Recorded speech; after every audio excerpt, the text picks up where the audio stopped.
We'll see you tomorrow.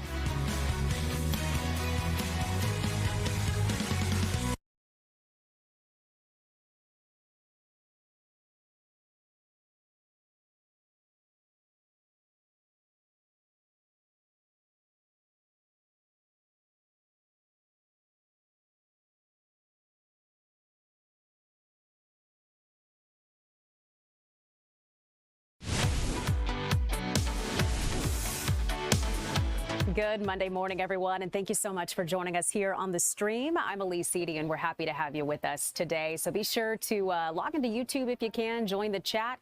You can post any questions that you might have or just feedback to any of the stories that you hear on the stream today. But we want to start with a few of the stories that we're following for you here locally. Taking a look now at our top headlines and just a really terrible story all around. Today, the suspect accused of shooting and killing a man in the parking lot of the Bojangles, where his daughter worked, waived his first court appearance. So we talked with the family of the victim. They say Dominique Goodman came up to his 17-year-old daughter's job because she told him that her shift manager was picking on her. So according to police, the two of them got into some kind of argument in the parking lot. Then they say the manager here, Maurice Evans, got out of his car and shot Goodman several times. So Goodman's family says this isn't fair, this isn't right, and they say that one swift decision took a girl's father away forever. So let's take a listen.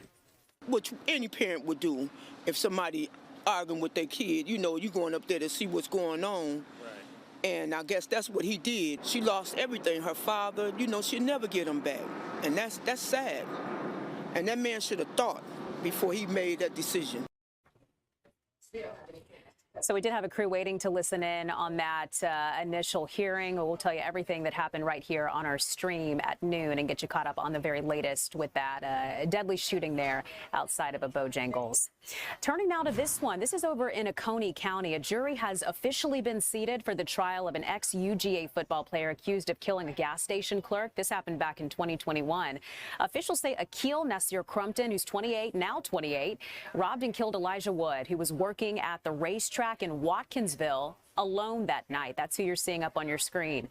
Crumpton's already been convicted in one count of interference with commerce by attempted robbery and one count of false statement during the purchase of a firearm. So in that case, he was sentenced to 30 years in prison. Now, in this new trial, 7 men and 5 women sit on the jury. They were chosen this past Friday. Opening arguments in this began at 9 p.m. in the Oconee County Superior Courthouse. So just a little bit of background to refresh your memory on what happened here. Prosecutors say Crumpton walked into that racetrack. This was the 7900 block of Macon Highway at about 1:40 in the morning, March 19th, 2021. They say he was armed with a Glock 9mm pistol, attempting to rob the racetrack. You're seeing surveillance video just a moment ago from what happened. But they say he also ended up shooting and killing the man on your screen there, 23-year-old Elijah Wood, who was working in that store, like we mentioned, alone that night. Getting now to a story out of Buckhead. We're hearing the jury selection begins today for the man accused of stabbing a 77-year-old grandmother from Buckhead to death. Police say she was in her garage when she was attacked. And they say the suspect, this man, Antonio Brown, then took off in her car. You can see all of this in that surveillance photo that was captured there. So a few months ago, a judge ruled Brown was mentally fit to stand trial for that 2022 murder of Eleanor Bowles. He's facing multiple charges here, including felony murder and armed robbery. So we'll let you know as soon as the jury here was set. Again, the suspect here is expected to face a judge. A jury has been set for that crime. All right, we are talking AI shopping and just ways that folks are turning to artificial intelligence this year to help try to find the perfect gift, to set budgets, to find what their loved ones will want for the holidays. So joining us to talk a little bit about that, we have Fox's Oliviana Calmi. She's joining us with how AI is changing the way that Americans are buying. So Oliviana, it's good to see you. Good morning. Good to see you too. Good morning. Well, I talked to one shopper who kind of reminded me of what we all have to go through. That one person that's hard to shop for, whether that's extended family, that Secret Santa person at work. You know, he says he used AI to help him finish off that Christmas shopping list. And an expert tells me this is catching on.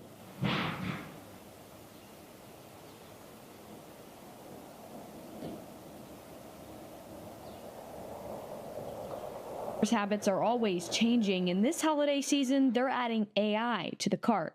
It can really cut down on all that research for you. Clicks from AI recommendations to online stores jumped more than 13 times last holiday season. And a MasterCard survey says more than 4 in 10 shoppers now use AI when they buy gifts. One of them is Jace Pomales, who has lots of nieces and nephews to shop for. For me, it kind of streamlined my process of trying to figure out what I should get, what's age appropriate, what's within my budget. He says AI even suggested something he never would have come up with himself. A small bike. And would I have thought about that? Not necessarily, because, I guess that's the age. And what the information that it gave me is that's the age where most people will start riding their bikes for the first time. And then I know it's going to be meaningful. When I think back to when I was 4 years old and I rode my first bike, I can still tell you exactly what it looked like. Tech creators who teach people how to use AI say it could also track prices, find promo codes, and organize holiday plans if you're specific with their questions. People are no longer just using AI to reply to an email. I think finally people are starting to comprehend that they can use AI as a tool, as your virtual assistant, right? She warns, though, you still need to be careful what you type into any chat system. You do have to be aware and really become cognizant of not inputting your personal information into any of these AI chatbots. One tip that she suggests is to use a site like ChatGPT, if you're using that, to ask it to actually compile all the ideas that you've asked for on one PDF or one table so you can look at it all in one place. I'll send it back to you. Yeah, so Liviana, how are people actually using AI? What does this look like? I think a lot of folks hear about ChatGPT or AI, but they don't know how the process of that works. So how are they using this to actually get help with gift ideas and the like? Yeah. Great question, because it can be hard to put into practice, but it is pretty simple. Using an example, like you said, ChatGPT, going on there, and that man I interviewed about getting stuff for his nephews and his nieces, he said that he inputted, what can I get my niece or nephew who's 4 years old? My budget is $50. And he likes trains, he likes blank, he likes blank. So if you know something about that person, to make that more personalized, put in their hobbies, put in your budget, and even ask it to compare prices across different websites. The more specific that you are, the best answers you're going to get, is what that AI expert tells me. So interesting. And I feel like, if anything's going to give us a leg up and help us out this time of year with gift giving, I think most of us would give it a try. So Fox News' Liviana Calmes. I can use all the help I can get. We can use the help. Liviana, thank you. We appreciate it. Good to see you. All right, our time now is 11:08, and turning now to, we're talking about AI, but I feel like we also have to talk about scams as well. And this is the time of year when we're seeing phishing scams. We're seeing folks get taken, unfortunately. So joining us right now, we have Dave Lewis. He's the Chief Information Security Officer at 1Password with how to avoid some of these scams that we're seeing. So Dave, thanks for being on the stream.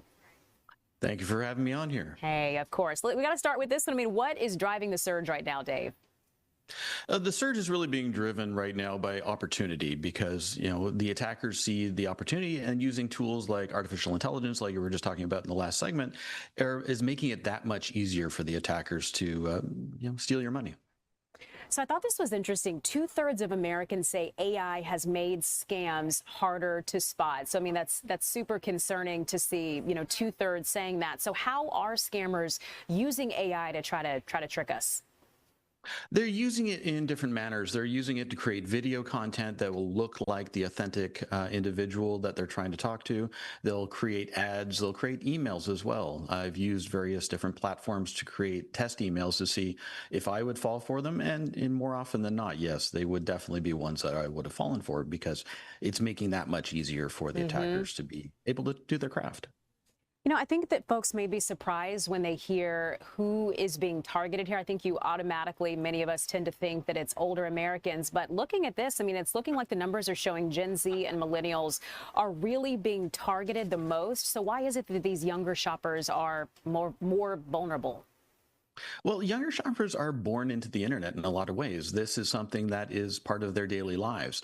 So they have a great deal of trust in being online and having those connections. So as a result, they are more apt to be able to fall for these scams. And it's not because they don't understand it, it's just because they're so used to being this as part of their intrinsic daily lives. So they lack that critical thinking to say, is this a real deal?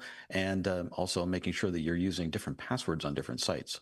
You know, I'm so glad you mentioned that. And I feel like, Dave, every time we hear this, it's kind of a reminder to us that we need to actually do something about this. Okay, so looking at the numbers here, 76% of Americans who've been scammed say that they are reusing passwords. They're still using the passwords that were compromised. So how big of a risk is this? And how can maybe a password manager help with that?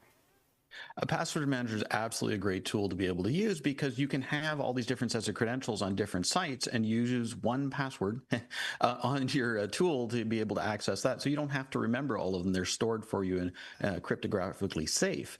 Now, the problem is if you use the same credentials on multiple sites and one of them gets compromised, then it makes that much easier for the attacker to be able to shift from different accounts and be able to, steal from your iTunes, your Apple, whatever it happens to be. All of these different platforms will have some sort of monetary impact for the end user. So something I've gotten a few of, and folks who are watching us at home or work may have gotten the same thing, and that's those texts or like emails that come in and it's about a package, quote unquote, that, you need to click on this because there's a problem with delivery or something like that. So is there something that we can be looking out for to make sure that we don't fall for one of these package tracking scams? Again, it goes back to that critical thinking aspect of, did you actually order something? And sometimes you might forget, go through and log into the site directly, as opposed to clicking on the link in the email or in a lot of cases, the text, because the attackers prey on this and they prey on this false sense of urgency because they're hoping that people have some sort of emotional connection to it in that, oh, it's a package for my Nana, whatever it happens to be. I have to make sure I check on this. And then by that point, the attacker's already done their damage. You have to be able to take a moment to pause and say, is this actually something I was expecting? Yeah, take a beat. I think we can use that for, more of the aspects in life than just this, but this certainly is one time where it's important to do that. So, Dave, I know you've got some quick tips for us that we can use to just stay safe while, being online and shopping during the holidays. Can you share those with us? Yeah, second guess anything that you receive in an email or a text. You want to make sure that you're not putting yourself in undue harm. Don't use the same password on multiple different sites, and make sure that you're really taking the time to have something like a password manager, have a firewall on your system, making sure your antivirus is up to date. All these things that may seem, basic on the surface of it are really going to help your system, making sure your antivirus is up to date. All these things that may seem, basic on the surface of it are really going to help, reduce the risk and make sure that you are not going to get compromised. Hey, we certainly appreciate your expertise in this today. Dave Lewis with 1Password. Dave, thank you so much for the help, and happy holidays to you. Happy holidays. Thank you. Of course, we appreciate that. All right, our time is 11:13, and coming up in just a bit, we know airports are extremely crowded this time of year. Lines can be long at TSA, but there is some work being done to modernize airports as we take a look now at Hartsfield-Jackson. So we're going to be back in just a few minutes with what's being done.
Welcome back, everyone. 11:15. Okay, let's take a live look at the airport. Got to talk about what is happening out at Hartsfield-Jackson. It really was a nightmare for travelers yesterday. In fact, if you know someone who was traveling through there, they were probably delayed. Chances are pretty high. So we're hearing those delays and cancellations are actually bleeding over into today. So let's check FlightAware's misery map and just get a look at what's happening out there. So total delays, it looks like at Hartsfield-Jackson, 252 cancellations there at 145. So that's up because when we checked a little earlier this morning, those delays were at 118 and cancellations at 135. So not headed in the direction that we want to see things going. So something to be aware of if you are planning on traveling or maybe have some friends and family members who are headed out or in.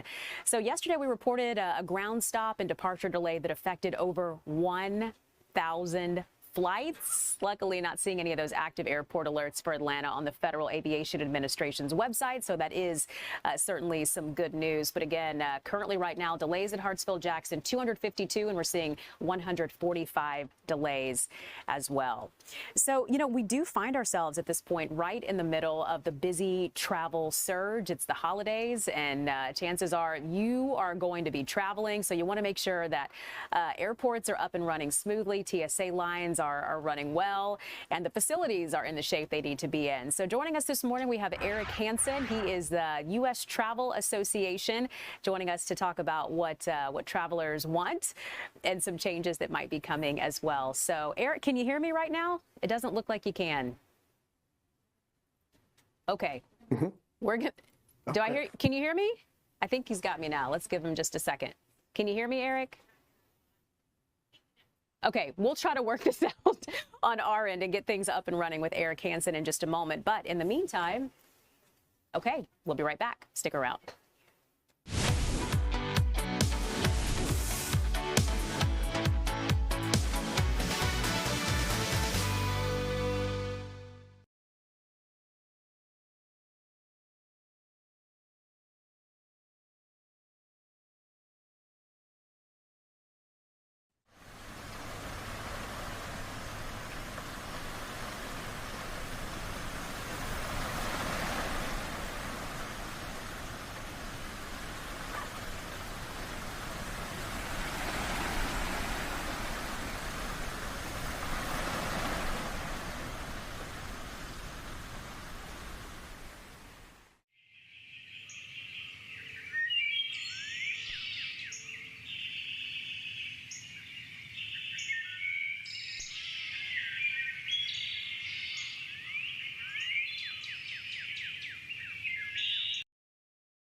Welcome back, folks. Thanks for sticking with us. I think we got things worked out on this end. We do have Eric Hansen joining us now. He is with the U.S. Travel Association just to talk what travelers want and some changes that we might be seeing at airports in the future. So, Eric, thanks so much for being with us. Good morning. Thank you. Good morning. Of course, thing that travelers are experiencing this time of year. We know it is the busiest time of year to possibly be traveling through airports.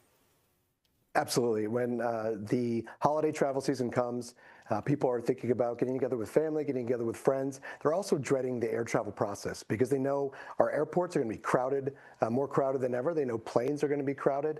The problem is that the holiday travel period this year is going to look a lot like the average day of flying in 5 years. So we've got a lot to do to get ready in order to handle that level of growth that's coming. Well, you know, along those lines, this is really no surprise to hear that research is showing folks overwhelmingly want TSA checkpoints to be modernized. So what are some of the top changes that Americans are wanting the most? Well, they want to keep their IDs in their wallets. They support biometrics, which allows you to just walk up to perhaps an e-gate, have your identity confirmed, and then go straight through to get screened. They also want to keep liquids in their bags, allowed to carry water bottles through the checkpoint or juice boxes if they're a family, breast milk. All of this stuff is doable today, but we've got to have the technology to do it. Americans are crying out for it. Yeah, you know, specifically, I want to zoom in on what you're talking about, that biometric technology. It would get things moving a lot faster. That would certainly be handy. So when could we start seeing improvements when it comes to that? Well, biometric technology is already in place at a lot of airports today. What we want is the more modern version that's just going to allow you to keep walking instead of having to stop, meet with an officer, and then go through to get screened.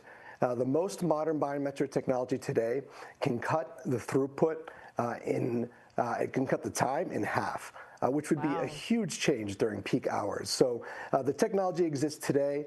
We've got to make sure that we have it at all airports as soon as possible. Geez, that's a big deal. I knew it would change the timing, speed things up, but I didn't expect you to say cutting it in half. I mean, that is that's significant, even more so than I expected. So why is federal action and reinvestment in screening technology so urgent right now, Eric? Well, we've got America 250, the 250th anniversary of the United States coming next year. We've got the World Cup, which is going to be the largest sporting event in human history, which is coming next year. We got the Olympics in 2028. So we're about to welcome the world, and we've got a choice to make. Do we want them to see an outdated, antiquated security screening process, an America that's falling behind? Or when we welcome the world and millions of visitors here, do we want them to see the safest and most efficient security screening process? Yeah, certainly sounds like an easy sell when you put it in those terms, and everything that we have coming up. We need things to be running efficiently. So, okay, bottom line here, if these modernization efforts move forward, what will the average traveler notice in a few years? Eric? They're going to notice a much faster, more efficient experience. Let's say you're a family going through with 2 to 3 kids. You're not going to have to pull IDs out for all of them when you arrive at the checkpoint. If you're carrying formula or breast milk or juice boxes, you're not going to have to take that stuff out of your bag and dump it out. You're actually going to be able to just go through.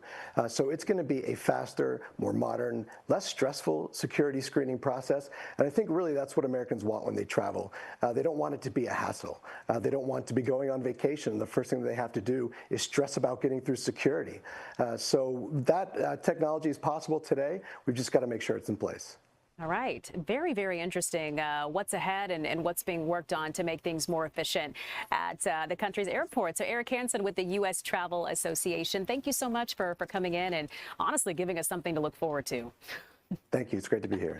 Of course. We appreciate you. All right, our time now is 11:23. Let's take a live look outside on this Monday morning as we look out over downtown Atlanta, seeing those gray skies. You know what? Sunshine, it seems, is something that's been pretty tricky to come by lately. So meteorologist Jonathan Stacy is joining us now with what's happening outside today and looking ahead to the next few days as well. So good to see you, Jonathan. Hey, good to see you as well, Elise.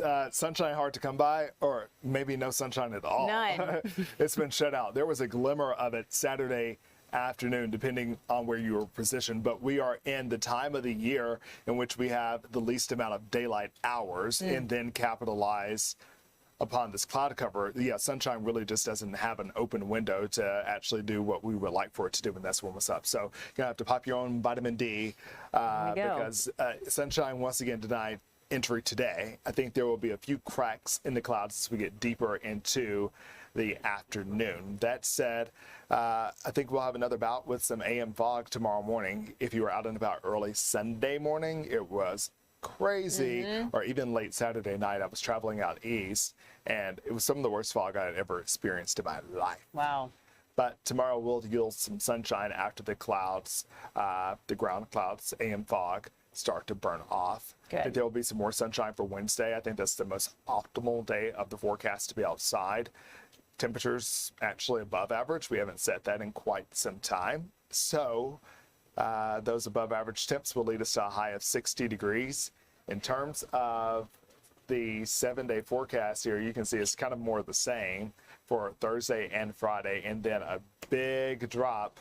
Actually, maybe big is a bit hyperbolic because we have fallen down before and had days in which we only reached the mid to upper 40s. In fact, yesterday, you can tell that those high temperatures were struggling once more. We only reached a high of 43 yesterday. Oh, my. So even with the weekend downturn that's expected, obviously, we've been there before. Today, we'll feature some prominent winds. We've had gusts topping some 20 miles an hour at points in time throughout the day, and that will continue to be the trend. 40-degree temperatures kind of locked firmly in place. We'll hope for a high of maybe 50, 51 degrees. Nothing to see on radar. The showers of the morning have all passed away. Now we're looking at snow, not for us, but for the Carolinas. Simmer down, everyone. Yeah, Simmer calm down, chill out. For the Carolinas, namely North Carolina, and for the Virginias. You remember they got hit with their first snowstorm of the season last week. Yeah. If this is an indication of how winter is trending, this will be an unprecedented amount of snowfall for pretty much all parts of the East Coast. The big question will be, will Georgia participate? And I think there's a pretty good opportunity, but that opportunity does not come within the next 7 days. There are winter weather alerts that stretch from the Great Plains across the Midwest, and then unusually so for eastern Kentucky, along with the Virginias once more, and for parts of North Carolina. There's already snow on the ground in many of these places. Look at this. Snow cover pretty much blanketing all parts of our northernmost border.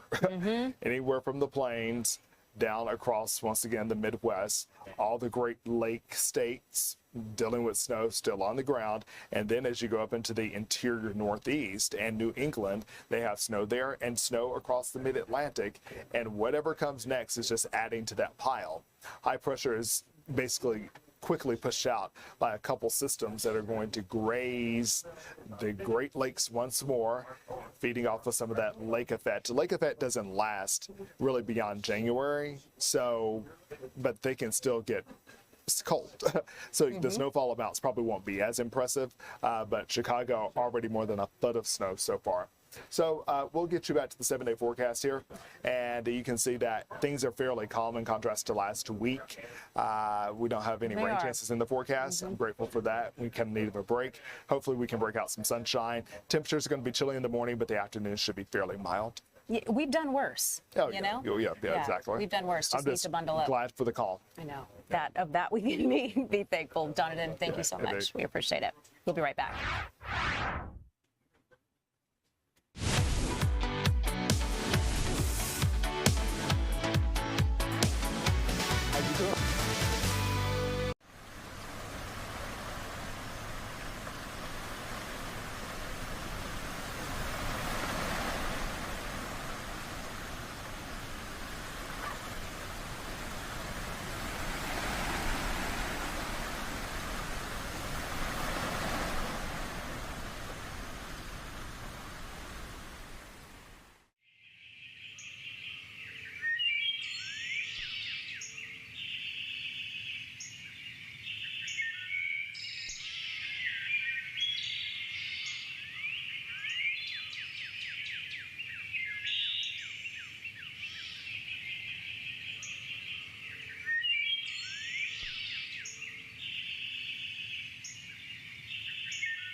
Welcome back, everyone. All right, we're talking about the Angel Tree program, and it's a fantastic program. There's nearly 8,000 children and seniors who are hoping to be adopted this year, and that's what it's all about. So joining us now, we have Major Stacy McWilliams with the Salvation Army Metro Atlanta Army Command, just joining us to talk a little bit about this and the impact that it has in Georgia as well. So Major McWilliams, thank you for being on. Thank you for having me. Hi, welcome. Okay, you know, I feel like first we have to start by talking about, for those not familiar with the Angel Tree program, tell us what this is.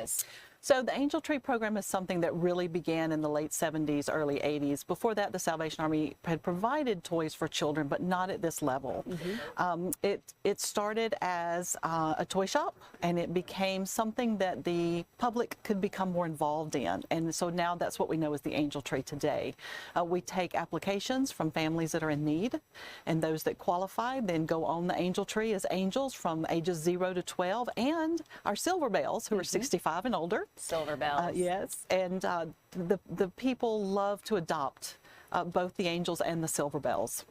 You know, I feel like for so many people, Major McWilliams, so many families, this is something that becomes a tradition for them and something they enjoy doing together, getting to shop for these seniors and these kids. So talk a little bit about that, how this is a part of the holidays for so many families. It really has become a tradition for many families.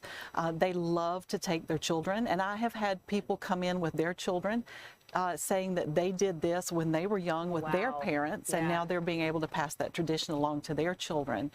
And just to be able to teach them generosity, graciousness, you know, helping out in the community, giving back. So it becomes a big part of it. So yeah, it's very important to a lot of families. We had last year a family that came to our Angel Tree warehouse and donated their time to help us get all of these angel gifts ready. And it was her 50th birthday. Oh, wow. And that's what she wanted for her birthday, was for her family and friends to come and volunteer with her in our warehouse. It's amazing. Spirit of the season. Yeah, it was wonderful. Yeah. Let's talk about some of the items that we typically see on those cards. I mean, what is it that the children are asking for, and what is it that the Silver Bells are asking for? It's really interesting. The Silver Bells ask for warm clothes. I was going to say socks. Socks for a guest. Socks, warm clothes, shoes. Every once in a while they'll ask for bedding and pillows, that kind of thing. The kids are kids, right? Yep. It doesn't matter where you come from, what your circumstances are. Kids are kids.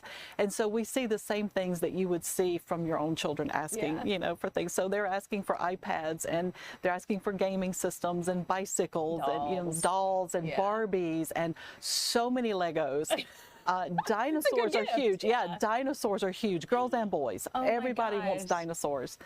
So we get some of the sweetest requests. You know, it's a lot of fun to look through what the kids are asking for. No, that's what I've always thought is so wonderful about the Angel Tree program, is that there's all kinds of toy drives, and in fact we're involved with some of those here at Fox 5. But with Angel Tree, it's what they are actually asking for that they'll hopefully receive under the tree. Yes. And we hope for that. We actually here in the Atlanta area, we do two different asks. We do a wish and a want. Okay. And so we will get, you know, a lot of times, of course, it's the mom that's filling it out, or the grandma or the dad, you know, that's filling it out. So we'll get bedding for even for the children, you know, that kind of, and the want is almost always clothes, shoes, coats, that type thing. Okay. But then when it comes to the wish, the good stuff, that's the good stuff, right? That's the fun stuff. That's the stuff that gets to go under the Christmas tree that they get to look forward to. So, you know, the deadline to be able to go and actually pick out an angel off the tree has passed, but that doesn't mean that we can't still help out. So what can we do? So although the Angel Tree deadline has passed, but I will say that all of our almost 8,000 angels were adopted. Wow. Which is wonderful. I've served in many, many locations across the Southeast for the Salvation Army in some beautiful communities, but the generosity in Atlanta is overwhelming. I have never seen anything like it in the 4 years I've been here. That's incredible. So they're not only are they taken care of, but they come in with just stuffed bags of things for them to get at Christmas. The things that they can still help with, if someone is still interested in helping, we always tend to run low on items for our 11 and 12-year-old boys and girls. Okay.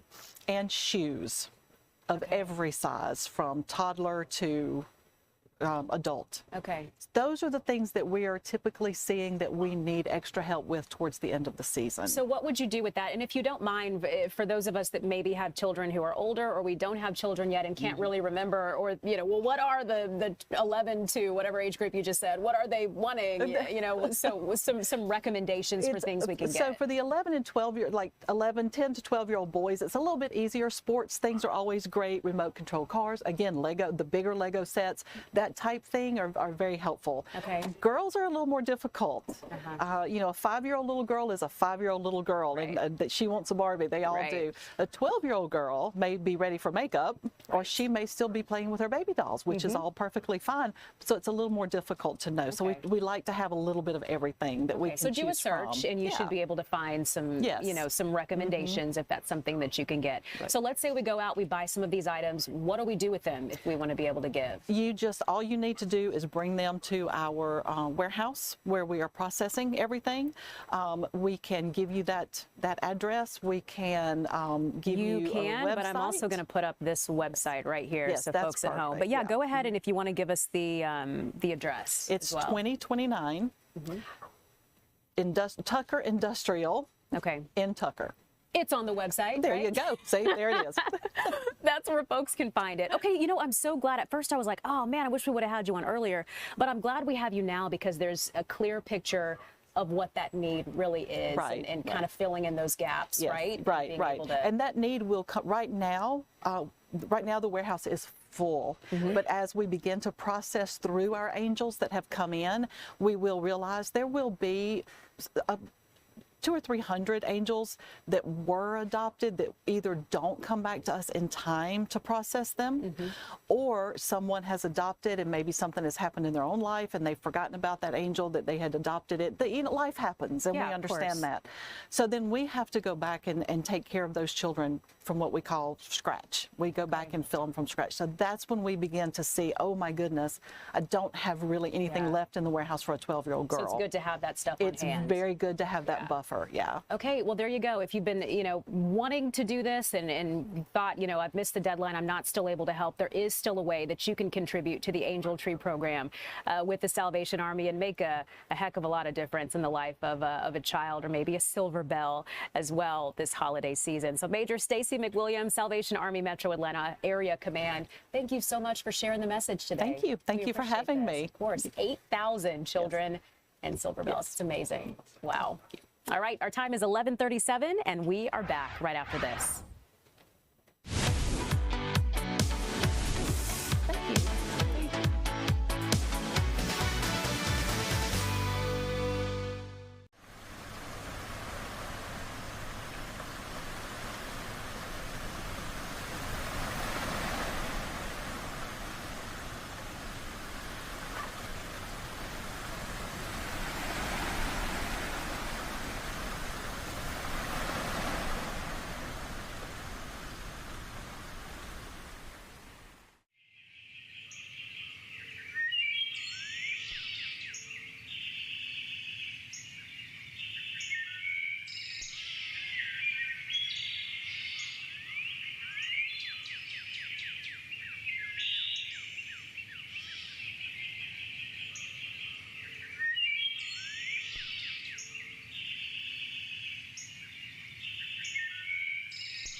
back, everyone. We're happy to have you with us on this Monday. Okay, there's so much rich history all around Atlanta. In fact, 11 properties have just been added to the Georgia Register of Historic Places. One of them is in Vine City, and that is where our Chris Rosenthal is checking it out for us, giving us a look out there. Hey, Chris, good morning.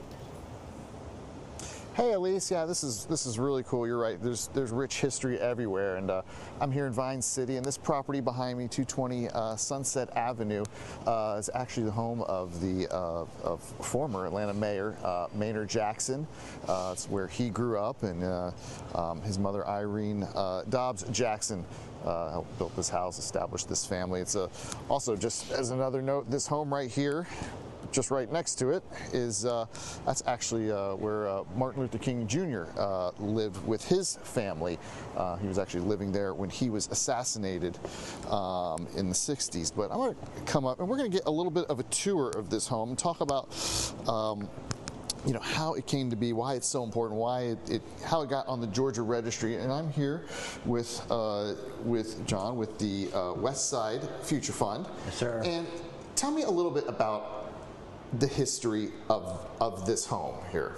Yeah, thank you. This home has such an inspiring history. So this home was built by Maynard Jackson's parents. Our first black mayor, Maynard Jackson, his mother and father built this home. His father was a minister in Vine City, and his mother a French Spelman professor. But when they bought it, this was vacant land, and they built their home here and moved in with their 6 children, which included Maynard, back in 1949. Yeah, and his mother, you know, she was significant. She helped integrate the library system. Yeah, no, his mother, Dr. Irene Dobbs, she was a French Spelman professor. He had an amazing profile and courage. So unfortunately, Maynard's father passed in 1953. Mm-hmm. At that point, she moved for a couple years to North Carolina and taught, and then came back to Spelman College. But at that point, she got impatient with the low quality of books at the then segregated black library. Mm-hmm. So she went, and was actually part of a strategy to desegregate the Fulton County Public Library system, but applied and became the first African American to be issued a library card. And at the time was, you know, you think about her with her children at the time, and it was an amazing story because Maynard's younger sister recounted this history to me and remembers it. Because when his mother received the library card, it was written up in the newspaper at the time, and they published the address of where they lived. So she told the story of how unfortunately the Ku Klux Klan after that was standing out on the street in protest to her mother receiving that library card. Yeah, just right there, right out on the street. Ku Klux Klan, you know, that's very, very intimidating. No, and you think at that point she was a, you know, widowed, single, you know, mother, and the courage that would have taken to have that kind of gumption, which to me gives you a good understanding of, you know, the inspiration that Maynard had to become Atlanta's first black mayor and all the amazing leadership he brought to our city. Now, this home, it's now on the Georgia Registry of Homes. It joins 10 other homes, but you guys have taken it over. You guys have put a lot of work into this home, and it's going to take on another life. Talk to me about that. Yeah, no, it was really critical. I'm an Atlanta native, grew up in the East Side, and I actually live in the neighborhood. Mm-hmm. But the work of the West Side Future Fund, you know, our frame of restoration without displacement, when we bought this, was actually had a demolition permit. Mm-hmm. And the community, the Vine City community, reminded everyone of the amazing history of this home. So once we bought it, we committed to restore it as it was, but also ensure that history was preserved, that history was lifted up to get it on the Georgia National Historic Register, you know, which we have done, both as a recognition of how important it is, as well as to ensure that it's, you know, protected in the future. Absolutely, and yeah, and you know, real quick, just as we wrap up here, I mean, this home, it was set to be demolished, and now it's been fully restored. And now fully restored, and faculty of Spelman College. That's right. Can move in here. And rent affordably with a path to home ownership is our goal, is that they rent here, part of our Home on the West Side program. Absolutely, yeah. So this home will live on, so not just be a museum piece. And continue to aspire and continue to educate. Yeah, a lot of history there, Chris. Thank you so much for walking us through and just sharing the history behind that. I mean, looking at the childhood home here of Maynard Jackson, which is pretty incredible. So, Chris, thank you so much for that look. We appreciate it. I think we're going to see you at 2 o'clock as well. But still ahead for you on the stream, the college football playoff field is set. So we're going to do a deep dive into the rankings, the surprises, into what folks are saying right after this.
Welcome back, everyone. Elise Edie here, and I'm super excited about this. I'm about to be joined by one of my buddies, Gary Stokan, CEO of the Peach Bowl, and I'm going to pick his brain a little bit. We're talking about the college football playoff field, which is now set. So, boy, we got a lot to talk about. Let's bring Gary in and get to it. Gary, it's good to see you. Good morning. Great to see you. How you doing? I'm good. You know what? There's been a lot of chatter about this. In fact, I don't feel like you can log on to anything without seeing people sharing their thoughts. So I want to get some of your thoughts. Let's start it out with this, Gary. Did they get it right? Yeah, I think at the end of the day, you have to, in the case of Notre Dame and Miami, you have to take into consideration the head-to-head. After all, that's why you play the games. And I think when BYU lost to Texas Tech and knocked BYU down, then the resumes of both Miami and Notre Dame were put next to each other, very, very close in similarity. I think Miami had a little bit more wins in the top 25, but also had the head-to-head win. And I think that's what the committee looked at and probably put them over the top to put Miami into the CFP playoff. Now, that's what we've seen a lot of the chatter around is Notre Dame opting out of a bowl invitation. So let's talk about that for just a second. I mean, did they do the right thing? You know, Notre Dame, the committee. I mean, is this surprising to you they opted out of a bowl game? What are your thoughts on that? Yeah, very surprising. You know, we keep talking about, you know, this is all for the kids and important for the kids. And I think that's something that, unfortunately, very disappointed. I know the Notre Dame head coach, Marcus Freeman, a great guy, first-class person. I know he and his players were very, very frustrated. And, you know, but that's life too, right? I mean, you know, football and life teaches you adversity. And they faced adversity here, and they could have come back with, yeah, we know we should have been in. We played well enough to be in, but we're going to go play in our bowl game, and we're going to do well in that. And, you know, I think that's probably the stance that they should have taken. It's sad to see them not in a bowl game because those kids should deserve a chance to play in a bowl game. even though it wasn't the college football playoff. Yeah. A lot of the chatter, too, is around James Madison and Tulane as well. So over so many other schools, do you feel like, that was the right move? I mean, how are they able to justify that? I mean, you look at it and you have to ask yourself, is James Madison better than so many of the other teams?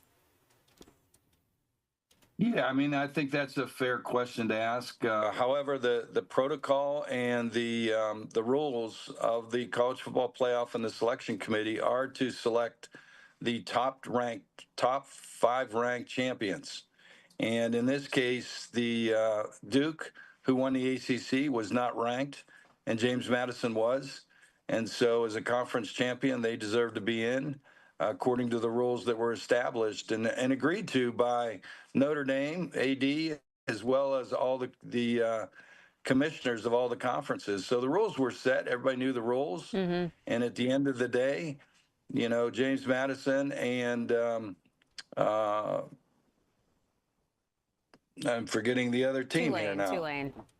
Yeah, James Madison to Tulane. Tulane deserves to be in, and those are the rules. And once you establish the rules, everybody plays by the rules. And that's you don't like it at the end, maybe, but at the end of the day, those are the rules. Right. I get it. I get what you're saying, and it's got to be that way, right? To in situations like this. So, Gary, obviously, we have to talk about the Peach Bowl, and if I remember correctly, you're winding down your time as CEO, which I think for many of us, who've known you in this role and you've made it what it is, you and your team, it's going to be sad. But let's talk about the Peach Bowl for just a second. This is one of the national semifinal games, of course, played right here in Atlanta. We know Georgia, is not an option for that bowl game, but who would you like to see playing in the Peach Bowl? And tell us a little bit about, the upcoming Peach Bowl.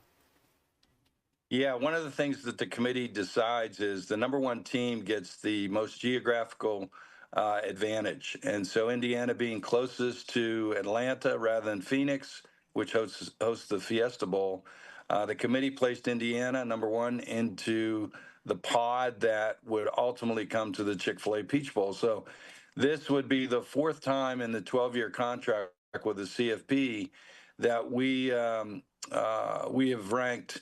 hosted the ranked number 1 team in the country. Wow. Potentially. That's how far the old Peach Bowl has come. It's so come the a long Chick-fil-A way. Peach Bowl, the Chick-fil-A Peach Bowl could have number 1 and number 4 Texas Tech if everybody wins out the way the brackets are configured. So, to have any one of the teams, Oregon, Texas Tech, Alabama, Oklahoma, Indiana, 2 of those teams playing in Atlanta on January 9th at 7:30 in a sold-out crowd in Mercedes-Benz is going to be a great way to end the season for the Chick-fil-A Peach Bowl. It's going to be a great game. I know we will talk to you probably many times as we work our way closer and closer to that, just to talk about the Peach Bowl. But something really interesting could happen, and I can't let you go before we talk about this. So if Miami advances to the semifinal, they could end up facing Georgia, which if you follow football, you know that this could be very, very interesting because the former UGA quarterback Carson Beck would be playing his old team. So let's talk about that for just a moment. I mean, boy, that would end up being an interesting matchup. Well, watch out for Miami. They're playing great. They had a little lull in the middle of the season, but they finished really quick and fast and playing tremendous college football. Beck is probably, if he'd have played the way he's played the last 4 games, he'd have definitely been in the Heisman mix. He's playing great. They've got a chance. Miami really has a chance to go on a run here, as do all the teams, really. You're talking about really good teams, and they're all playing at a high level right now. So, yeah, that could happen. Miami and Georgia with Beck playing against his old teammates. Yeah, no, it'd be wild. That would be wild. So I'm going to ask you this. I was trying to, see if I could gather this from what you've been saying, but I just need to ask you. I mean, is Georgia the best team in the country right now? Is everybody else playing for second here, or do you really feel like that this could go a number of ways, Gary? Well, yeah, I think you're talking about some really good teams. I can't say who's going to win because it's college football, and something always happens in college football. Georgia, give Kirby Smart all the credit in the world. He has improved week to week, their team has gotten better and better, and they're playing as well as anybody in the country right now. And to win the SEC as configured as the SEC is with great teams is a testament to how that team has thrived and improved themselves throughout the year. So, yeah, Georgia can get on a run, no doubt about it, as well as any of these teams, really. Yeah. So it'll be interesting to see. It's going to be a great college football playoff. And we look forward to hosting the semifinal on January 9th, the last game before the national championship games played in Miami on January 19th. Very, very nice. Okay, one more question for you here. We got to talk about Indiana for just a moment. Never been #1 in the country, so a really incredible run that they've had this season. Do you think there's any way that they're able to hold on to their coach, Coach Cignetti, or do you think it's a sure thing he's going to be gone? I mean, where do you see that potentially going? Well, it's ironic. He came in 2 years ago and took over the program, and I don't think there's been anybody in the history of college football that's improved their team as much as Kurt Cignetti has in 2 years. And so, yeah, he's not going anywhere. He's going to be leading Indiana for a long time. He's turned the program around, and being a fellow Pittsburgh guy like he is, I admire what he's been able to do there. And who knows? We could be hosting them on January 9th. Yeah, we will certainly see. That would certainly be exciting as well. So January 9th, all eyes will be on Mercedes-Benz Stadium for the Peach Bowl. So Gary Stokan, CEO of the Peach Bowl. I got to tell you, I know when is retirement date? When's the big day? So I'll retire May 31st. Okay, so we still have you for a few months, but this is the last big hurrah with you at the helm of the Peach Bowl, which makes it even more exciting as well. So Gary Stokan, CEO of the Peach Bowl. Gary, thank you so much for your expertise. I always love with you, so this was certainly an exciting one to get to talk about. Good to see you. Well, I've missed visiting with you. Thanks so much for doing this interview and having me on, and say hi to the Buck and everybody down there at Fox 5. You know I will, and we'll see you soon, Gary. Thank you. Thank you. All right, we have a quick headline that we want to share with you this morning. One of the stories that we are on top of today: the suspect accused in that shooting in the parking lot of a Bojangles, where his daughter worked, has waived his first court appearance. And we talked to the family of the victim and what they're saying. They say that Dominique Goodman came up to his 17-year-old daughter's job because she told him her shift manager was picking on him. According to police, the two argued in the parking lot, and then that's when they say the manager, Maurice Evans, got out of his car and then shot Goodman several times. So we did have a crew standing by for that initial hearing. Again, we want to tell you the suspect in this has waived his court appearance. So we will keep you updated on what happens next and what those next steps will be. But thank you so much for being with us this 11 o'clock hour. We've got more news and weather headed your way at noon. We hope you have a great Monday.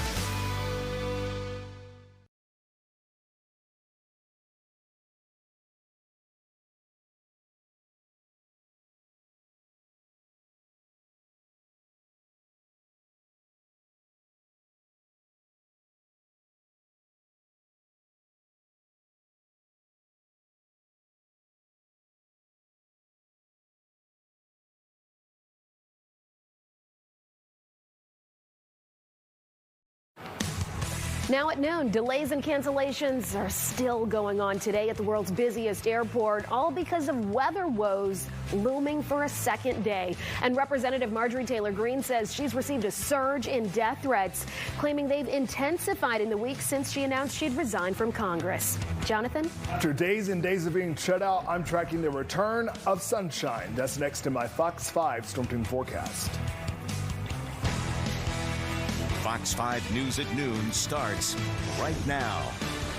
The man accused in a fatal shooting in the parking lot at a Palmetto Bojangles has waived his first appearance in court. Good Monday afternoon. I'm Alex Whitler. Thank you so much for choosing to get your news from us. Family members say the shooting victim was trying to defend his daughter, who works at that very fast food restaurant. Fox 5's Mark Teichner has more from the Fulton County Jail. That suspect identified as Maurice Evans being held here at the Fulton County Jail. In fact, he was booked in during the early morning hours. That man should have thought before he made that decision. Family members react to a fatal shooting in the Bojangles parking lot on Palmetto's Roosevelt Highway. Sunday afternoon, police say Maurice Evans opened fire on a man, killing him during an argument. These people need to put these guns down, settle things. Family members ID the victim as Dominique Goodman. According to them, Goodman came to the fast food restaurant after getting a call from his 17-year-old daughter saying she was being picked on by her shift manager. What any parent would do if somebody arguing with their kid, you going up there to see what's going on. Right. And I guess that's what he did. The family says the store manager sent the shift manager home, but he remained in the parking lot. The family tells us when Goodman tried to confront his daughter's coworker, Evans got out of his car and shot the father several times. Even if y'all got into a fight, it was no need for a gun, right. Especially a manager, exactly. And you working in there. You know what I'm saying? That's crazy. Now they worry about Goodman's daughter, who was there as her dad was gunned down. She lost everything. Her father, she'll never get him back. And that's sad. Evans facing charges of murder, aggravated assault, and weapons counts. Bojangles did put out a statement saying they are cooperating with the police investigation. Reporting from the Fulton County Jail, I'm Mark Teichner, Fox 5 News. Okay, Mark, thank you. A man is dead after being shot outside the Oyo Motel. It happened early this morning in DeKalb County. DeKalb police say they found the man off Glenwood Road around 2 this morning with multiple